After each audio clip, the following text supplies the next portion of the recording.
শোনো এগুলো বুঝে নাও, যদিও আমি সব ব্যবস্থা করে দিয়ে যাব। তোমার এটা হলো লাঞ্চের আগে, এটা লাঞ্চের পরে। আচ্ছা এইটা হচ্ছে তোমার বিকেলবেলা চা জল খাওয়ার ঠিক পরপর, আর এইটা ডিনারের আগে।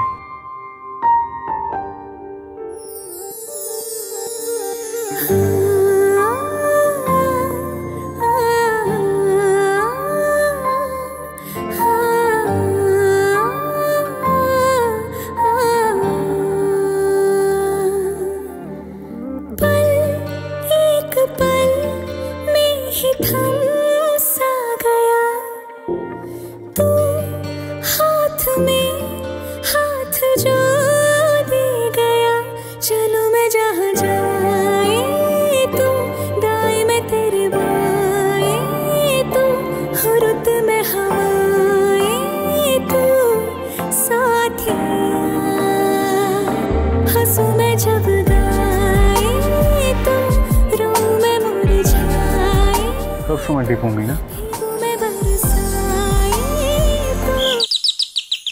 কি হলো ঝিল্লি? বাবা আমরা কিছু দেখিনি, আমরা কিছু দেখিনি, জানি না কিছু। সত্যি বাবা বেলটা না খুব সমস্যা করছে। বেলটা বাজারে সময় পেলো না। ডিপমি গুলো না মানে সত্যি সবাই যদি এইভাবে ডিপো হয়ে যায় তাহলে কি করে চলবে? এনিওয়ে আজকে যে প্ল্যান অফ অ্যাকশনটা আছে সেটা নিয়ে কথা বলিনি।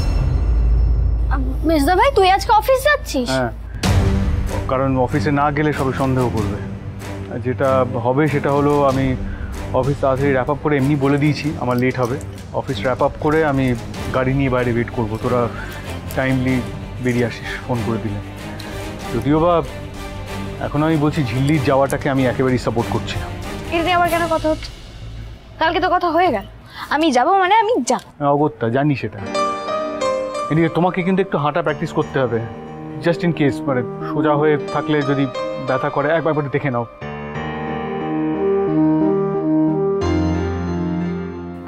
আস্তে আস্তে আস্তে সোজা হলে লাগছে।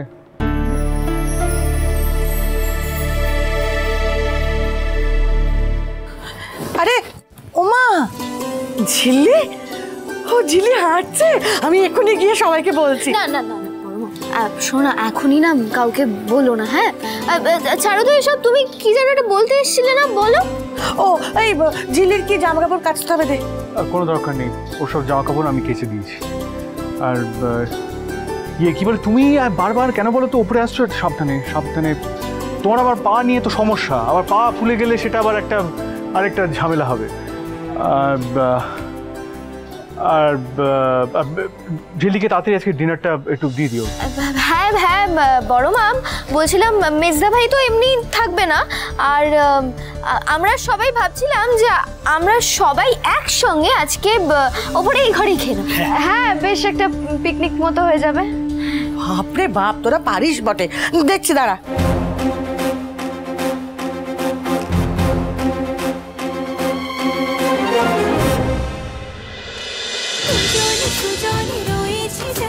তেঁতুল পাতা সোম থেকে রবি প্রতিদিন সন্ধ্যে ৬টায় স্টার জলসায় ও জিও হটস্টারে।